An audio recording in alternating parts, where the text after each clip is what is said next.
കഴിഞ്ഞ കുറേ ദിവസങ്ങളായി ദില്ലിയിലെ ജന്തർ മന്ദറിൽ പാറ്റ പാർട്ടികൾ, കോക്രോച്ച് ജനതാ പാർട്ടി എന്ന പേരിൽ അവിടെ ചില സമരാഭാസങ്ങളൊക്കെ നടക്കുന്നുണ്ട്. കേന്ദ്ര സർക്കാരിനെതിരെയാണ് സമരം. കേന്ദ്ര വിദ്യാഭ്യാസ മന്ത്രി രാജിവെക്കണം എന്നതാണ് അവരുടെ ആവശ്യം. മാത്രമല്ല മറ്റ് രണ്ട് ആവശ്യങ്ങൾ കൂടിയുണ്ട്. അതായത് ഈ നീറ്റ് പരീക്ഷാ ക്രമക്കേടുമായി ബന്ധപ്പെട്ട് നീറ്റ് പരീക്ഷാ പേപ്പർ ചോർന്നു, രണ്ടാമത് നീറ്റ് പരീക്ഷ എഴുതേണ്ടി വന്നു കുട്ടികൾക്ക്. ഇതിൽ മനം നൊന്ത് കുറച്ച് കുട്ടികൾ ആത്മഹത്യ ചെയ്തിട്ടുണ്ട്. അവർക്ക് 1 കോടി രൂപ വീതം ഈ അവരുടെ കുടുംബാംഗങ്ങൾക്ക് നഷ്ടപരിഹാരം നൽകുക. അങ്ങനെ 3 ആവശ്യങ്ങൾ ഉന്നയിച്ചുകൊണ്ടാണ് CJP ഇപ്പോൾ അവിടെ സമരം നടത്തുന്നത്. കഴിഞ്ഞ 20-ാം തീയതി, അതായത് തിങ്കളാഴ്ച, CJP ഒരു പാർലമെൻറ്റ് മാർച്ച് നടത്തുന്നു. ആ പാർലമെൻറ്റ് മാർച്ച് അക്രമാസക്തമായി. പാർലമെൻറ്റ് മാർച്ചിൽ വൻതോതിലുള്ള ആക്രമണം അല്ലെങ്കിൽ അക്രമ സംഭവങ്ങളാണ് അരങ്ങേറിയത്. പോലീസും പ്രക്ഷോഭകരും തമ്മിൽ ഏറ്റുമുട്ടി. അതീവ സുരക്ഷാ മേഖലയിലേക്ക് അനുവാദമില്ലാതെ മാർച്ച് നടത്തിയതുകൊണ്ട് പോലീസിന് അത് തടയേണ്ടി വന്നു, ബലം പ്രയോഗിക്കേണ്ടി വന്നു. ഉണ്ടായ സംഘർഷത്തിൽ പക്ഷേ ഏറെയും പരിക്കേറ്റത് പോലീസുകാർക്കാണ്. 70 പോലീസുകാർക്കും 20 പ്രക്ഷോഭകർക്കുമാണ് പരിക്കേറ്റിട്ടുള്ളത്. അതുകൊണ്ട് തന്നെ പ്രക്ഷോഭകർ ആക്രമണകാരികളായിരുന്നു എന്ന് വ്യക്തമാണ്.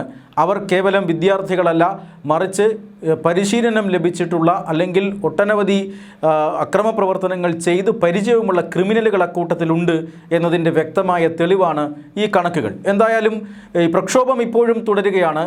പ്രക്ഷോഭത്തെ അനുകൂലിച്ചുകൊണ്ടും പ്രതികൂലിച്ചുകൊണ്ടും ഒട്ടനവധി ചർച്ചകൾ രാജ്യത്ത് നടക്കുന്ന സമയം കൂടിയാണ്. ഇതിൽ നമ്മൾ കഴിഞ്ഞ കുറേ നാളുകളായി ശ്രദ്ധിക്കുന്ന ഒരു പ്രധാനപ്പെട്ട കാര്യമുണ്ട്. സെലിബ്രിറ്റികളുടെ ഈ ഒരു സമരത്തിന്മേലുള്ള പിന്തുണയാണ്. രഞ്ജിനി ഹരിദാസിനെ നമ്മളവിടെ കണ്ടു, പ്രകാശ് രാജിനെ നമ്മളവിടെ കണ്ടു. ഇപ്പോൾ ഒട്ടനവധി സെലിബ്രിറ്റി താരങ്ങൾ, മമ്മൂട്ടി, അതുപോലെ തന്നെ മോഹൻലാലിൻ്റെ മകൾ, അതോടൊപ്പം തന്നെ പൃഥ്വിരാജ്, ചാക്കോച്ചൻ, ഇങ്ങനെ ഒട്ടനവധി സെലിബ്രിറ്റികൾ അവരുടെ സമൂഹ മാധ്യമ പേജുകളിൽ സമരം ചെയ്യുന്ന യുവാക്കൾക്ക് ഐക്യദാർഢ്യം പ്രഖ്യാപിച്ചുകൊണ്ട് ചില പിന്തുണ കുറിപ്പുകൾ എഴുതുന്നുണ്ട്. എന്തിനേറെ പറയുന്നു, കേന്ദ്രമന്ത്രി സുരേഷ് ഗോപിയുടെ മകൻ പോലും കഴിഞ്ഞ ദിവസം ജന്തർ മന്ദറിലെ നടക്കുന്ന ഈ സമരാഭാസത്തെ പിന്തുണച്ചുകൊണ്ട് രംഗത്ത് വന്നു എന്ന് വാർത്തകൾ ഉണ്ടായിരുന്നു. എന്തുകൊണ്ടാണ് ഈ സെലിബ്രിറ്റികൾ പുറത്തു വരുന്നത്? നേരത്തെയും പോലീസിൻ്റെ ഇത്തരത്തിലുള്ള അതിക്രമങ്ങൾ കേരളത്തിലും ദേശീയ തലത്തിലും എല്ലാം നമ്മൾ കണ്ടിട്ടുണ്ട്. അപ്പോഴൊന്നും ഈ സെലിബ്രിറ്റികളൊന്നും പുറത്തു വന്ന് ഇവിടെ ഇങ്ങനെ ഇത് പോലീസ് ഇങ്ങനെ നടത്തുന്നത് ശരിയല്ല, ജനാധിപത്യത്തിൽ ഇങ്ങനെയാണോ പോലീസ് പെരുമാറേണ്ടത് എന്നൊന്നും ഇവരെ പറഞ്ഞത് നമ്മൾ കേട്ടിട്ടില്ല. കേരളത്തിൽ ഒട്ടനവധി ഉദാഹരണങ്ങൾ നമുക്ക് ചൂണ്ടിക്കാണിക്കാൻ കഴിയും. ഏറ്റവും ഒടുവിലായി നടന്ന കേരയിൽ വിരുദ്ധ സമരം ഓർമ്മയുണ്ടല്ലോ. നിങ്ങൾ ഈ ചിത്രത്തിൽ കാണുന്നത് പോലെ ഒരു സ്ത്രീയെ 2 വശത്തേക്കും കാലുകൊണ്ട് പൊക്കിയെടുത്ത് ഒരേ വശത്തേക്ക് കൊണ്ടുപോയാൽ നമുക്ക് അത് മനസ്സിലാക്കാം. പക്ഷേ 2 വശത്തേക്കും വലിച്ച് ഇഴച്ച് കൊണ്ടുപോകുന്ന ദൃശ്യങ്ങൾ നമ്മൾ കണ്ടിട്ടുണ്ട്. ഇങ്ങനെ ഒട്ടനവധി സംഘർഷങ്ങൾ, വലിയ രീതിയിലുള്ള ക്രൂരമായ പോലീസ് മർദ്ദനം സമരക്കാർക്ക് നേരെ ഉണ്ടായിട്ടുണ്ട്. അവിടെ സമരക്കാരും അതുപോലെ തന്നെ പോലീസുകാരും തമ്മിലുള്ള ഏറ്റുമുട്ടൽ രൂക്ഷമാകുമ്പോൾ സംഭവിക്കുന്നതാണ്. അപ്പോഴൊന്നും ഈ സെലിബ്രിറ്റികൾ പുറത്തു വന്ന് ഇങ്ങനെ പറഞ്ഞിട്ടില്ല. എന്തുകൊണ്ടാണ് ഇപ്പോൾ പുറത്തു വന്ന് പറയാൻ കാരണം? സെലിബ്രിറ്റികൾ സിനിമയിൽ അഭിനയിക്കും, സീരിയലിൽ അഭിനയിക്കുന്നുണ്ടാവും, പരസ്യ ചിത്രങ്ങളിൽ അഭിനയിക്കുന്നുണ്ടാകും, ഈ തുണിക്കടകളും ജ്വല്ലറി ഷോപ്പുകളും ഒക്കെ ഉദ്ഘാടനം ചെയ്യാൻ പോകുന്നുണ്ടാകും, അല്ല എങ്കിൽ മറ്റേതെങ്കിലും ചടങ്ങുകളിൽ പങ്കെടുക്കാൻ പോകുന്നുണ്ടാകും, അമ്പലങ്ങളിൽ നടക്കുന്ന ചടങ്ങുകളിൽ പങ്കെടുക്കാൻ വിശിഷ്ടാതിഥിയായി പോയിട്ടുണ്ടാകും. ഇങ്ങനെയുള്ള ചടങ്ങുകൾക്കൊക്കെ അവർ പങ്കെടുക്കും. പക്ഷേ അവർക്കൊരു കാര്യം മാത്രം മതി, അത് മറ്റൊന്നുമല്ല, പണമാണ്. ഇതിനെല്ലാം അവർ പണം ഈടാക്കും, ഫീസ് ഈടാക്കും. ഇപ്പോൾ സ്വന്തം സമൂഹ മാധ്യമങ്ങളിൽ ഇങ്ങനെ 2 വരി കുറിപ്പ് ഈ പറയുന്ന CJPയുടെ സമരത്തിന് അനുകൂലമായി ഇടാൻ പണം വാങ്ങിയിട്ടുണ്ട് ഈ സെലിബ്രിറ്റികൾ എന്ന് പറഞ്ഞാൽ ആർക്കും നിഷേധിക്കാൻ കഴിയില്ല. അവരുടെ അക്കൗണ്ടുകളിൽ പണം എത്തിയിട്ടുണ്ട്. കാരണം ഇത് ടൂൾ കിറ്റിൻ്റെ ഭാഗമാണ്. അതുകൊണ്ടാണ് ഒന്നിനു പുറകെ ഒന്നായി ഈ പറയുന്ന ടൊവിനോ തോമസ്, ഈ കുഞ്ചാക്കോ ബോബൻ എന്നിങ്ങനെ ഒട്ടനവധി ആളുകളുടെ ഫേസ്ബുക്ക് പേജുകളിൽ ഇത് പ്രത്യക്ഷപ്പെടുന്നത്. ഇതവർ അറിഞ്ഞുകൊണ്ടൊന്നും ആയിരിക്കില്ല, എന്ന് പറഞ്ഞാൽ പൂർണ്ണമായിട്ടുള്ള അറിവ് കൊണ്ടൊന്നും ആയിരിക്കില്ല. അവർ അവരുടേതായ ലോകത്ത് വിരാജിക്കുന്ന ആളുകളാണ്. പൂർണ്ണമായും പഠിച്ചിട്ടൊന്നുമല്ല ഈ അഭിപ്രായം പറയുന്നത്. അവർക്ക് മുന്നിൽ ഒരു കൊളാബറേഷൻ പ്രപ്പോസൽ ഈ പറയുന്ന ടീം അംഗങ്ങൾ, അതായത് ടൂൾ കിറ്റ് നടത്തുന്ന ആളുകൾ വയ്ക്കും. ഒരു വീഡിയോ അല്ലെങ്കിൽ ഒരു ഫേസ്ബുക്ക് പോസ്റ്റ് അല്ലെങ്കിൽ ഒരു ഇൻസ്റ്റഗ്രാം പോസ്റ്റ് അത് ചെയ്യുന്നതിന് ഇത്ര രൂപ കൊളാബറേഷൻ ഫീസായി അവർ നിശ്ചയിക്കുന്നു. തീർത്തും പ്രൊഫഷണലുകളായ ഇവർ അവരുടെ മാനേജർമാരും സോഷ്യൽ മീഡിയ ടീമും ഒക്കെ ആലോചിച്ചിട്ട് ഈ കാര്യം ചെയ്യാൻ പറയുന്നു. അങ്ങനെ അവർ അത് ചെയ്യുന്നു. അത്രയേ ഉള്ളൂ. അതാണ് ഈ സെലിബ്രിറ്റികളുടെ ഇൻവോൾവ്മെൻറ്റ്. അതല്ലാതെ സ്വന്തം ആശയം ഈ കാര്യങ്ങളെല്ലാം കൃത്യമായി പഠിച്ചുകൊണ്ട് വിദ്യാർത്ഥികളുടെ ക്ഷേമത്തിന് വേണ്ടി വിദ്യാർത്ഥികൾക്ക് പിന്തുണ നൽകുന്നവരൊന്നുമല്ല ഇതിൽ ഭൂരിഭാഗവും. ഇങ്ങനെ സെലിബ്രിറ്റികളുടെ പിന്തുണ ഉറപ്പാക്കിക്കൊണ്ട്, അല്ലെങ്കിൽ ഇപ്പോൾ ഇതാ ഈ CJPയുടെ സമരത്തിന് പിന്തുണ പ്രഖ്യാപിച്ചുകൊണ്ട് രംഗത്ത് വരുന്ന സെലിബ്രിറ്റികളോട് ചില കാര്യങ്ങൾ ചോദിക്കാനുണ്ട്. അതിൽ ഒന്നാമത്തേത് ഇതാണ്. വിദേശികളുടെ സാന്നിധ്യമാണ്. ജന്തർ മന്ദറിൽ സമരം നടക്കുന്നുണ്ട്. ജന്തർ മന്ദറിൽ സമരത്തിന് എന്തിനാണ് അമേരിക്കയിൽ നിന്നും യാത്ര ചെയ്ത് ഇന്ത്യയിലേക്ക് വന്ന വിദേശികൾ പങ്കെടുക്കുന്നത്? സാധാരണഗതിയിൽ നമ്മുടെ സെക്രട്ടേറിയറ്റ് നടയിലും മറ്റും സമരങ്ങൾ നടക്കാറുണ്ട്. അങ്ങനെ സമരങ്ങൾ നടക്കുമ്പോൾ അതുവഴി നടന്നു പോകുന്ന ടൂറിസ്റ്റുകളായ വിദേശികൾ അമ്പരപ്പോടുകൂടി ഇത് നോക്കുകയും ഇവിടെ ഇതെന്താണ് നടക്കുന്നതെന്ന് കണ്ട് ആശ്ചര്യപ്പെടുകയും അത് വീഡിയോയിലും അതുപോലെ തന്നെ ക്യാമറയിലുമൊക്കെ പകർത്തിക്കൊണ്ട് പോവുകയും ഒക്കെ ചെയ്യുന്നത് നമ്മൾ കണ്ടിട്ടുണ്ട്.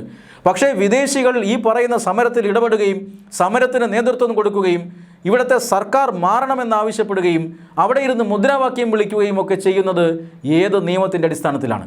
എന്ത് വിസ എടുത്തിട്ടാണ്, എന്ത് തരം വിസ എടുത്തിട്ടാണ് ഈ അമേരിക്കയിൽ നിന്നും ഈ പറയുന്ന ആളുകൾ ഇന്ത്യയിലെത്തി സമരത്തിൽ പങ്കെടുക്കുന്നത്? സമരത്തിൽ പങ്കെടുക്കാൻ ഏത് നിയമമാണ് ഇവർക്ക് അനുവാദം നൽകിയത്?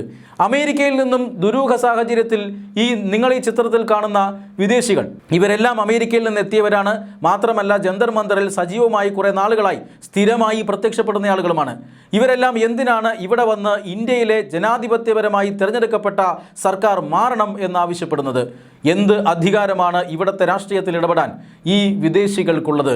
ഇത് ഈ സമരത്തിന് പിന്തുണ പ്രഖ്യാപിക്കുന്ന സെലിബ്രിറ്റികൾ ഇതിനൊരു സമാധാനം പറഞ്ഞു തരണം. രണ്ടാമത്തെ കാര്യം എന്നത് ഗുണ്ടകളുടെ സാന്നിധ്യമാണ്. ഈ ഒട്ടനവധി വിദ്യാർത്ഥികൾ ആ സമരം അത് വളരെ പ്രധാനപ്പെട്ട സമരമാണ് എന്ന് കരുതി അവിടെ എത്തിയിട്ടുണ്ട്. SFIയുടെയും അതുപോലെ തന്നെ മറ്റ് പല വിദ്യാർത്ഥി സംഘടനകളുടെയും വിദ്യാർത്ഥികൾ അവിടെ എത്തിയിട്ടുണ്ട്. ആ വിദ്യാർത്ഥികളിൽ പലരും ഈ സംഘടിച്ചിരിക്കുന്നവരെല്ലാം വിദ്യാർത്ഥികളാണ് എന്നാണ് വിചാരിച്ച് അവിടെ പോകുന്നത്. പക്ഷേ ഒട്ടനവധി പേർ ആ സമരത്തിൽ പോയി അവിടുത്തെ സാഹചര്യം നേരിട്ട് മനസ്സിലാക്കി തിരികെ പോന്നിട്ടുണ്ട്.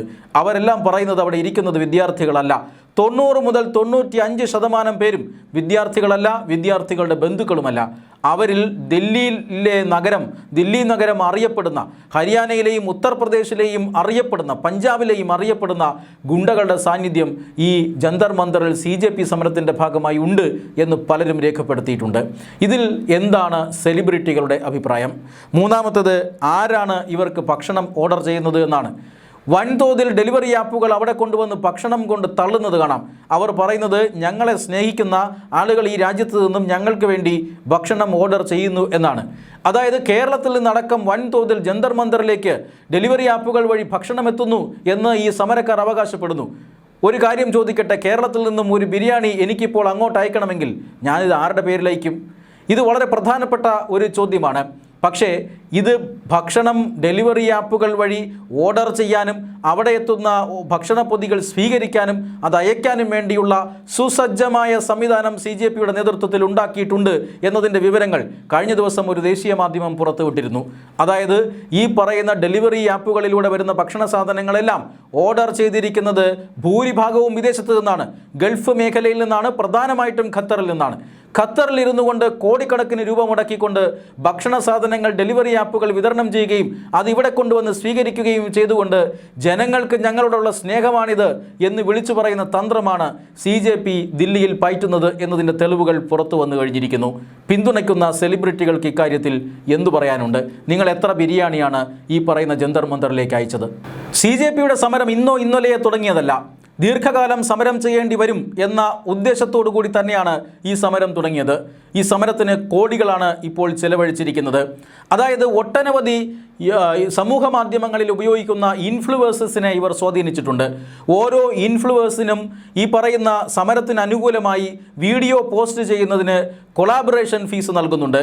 ഞങ്ങൾ 65,000 രൂപ വരെ ഞങ്ങൾ ഈ പറയുന്ന കാര്യങ്ങൾ നിങ്ങളുടെ ഈ സോഷ്യൽ മീഡിയ അക്കൗണ്ടുകളിൽ പ്രസിദ്ധീകരിച്ചാൽ കൊളാബറേഷൻ ഫീസ് തരാം എന്ന് പറഞ്ഞുകൊണ്ട് സോഷ്യൽ മീഡിയ ഇൻഫ്ലുവൻസിന് കത്ത് നൽകിയിട്ടുണ്ട്. വെറും വാക്കല്ല, ബ്ലാക്ക് ആൻഡ് വൈറ്റിൽ ഇവർ കത്ത് നൽകിയിട്ടുണ്ട്. ആ കത്തുകൾ പുറത്തു വന്നിട്ടുണ്ട്. നമുക്കറിയാം, നമ്മുടെ ഈ ഇൻഫ്ലുവൻസേഴ്സായി നമ്മുടെ ഇടയിൽ പ്രവർത്തിച്ചിരുന്ന, നമ്മൾ സ്ഥിരമായി വീഡിയോകൾ പലരും കാണാറുണ്ടായിരുന്ന പലരും ഈ അടുത്ത കാലത്ത് ഈ CJP പ്രൊട്ടസ്റ്റിനെ പിന്തുണച്ചുകൊണ്ട് ഇത്തരത്തിലുള്ള വീഡിയോകൾ ചെയ്തിട്ടുണ്ട്.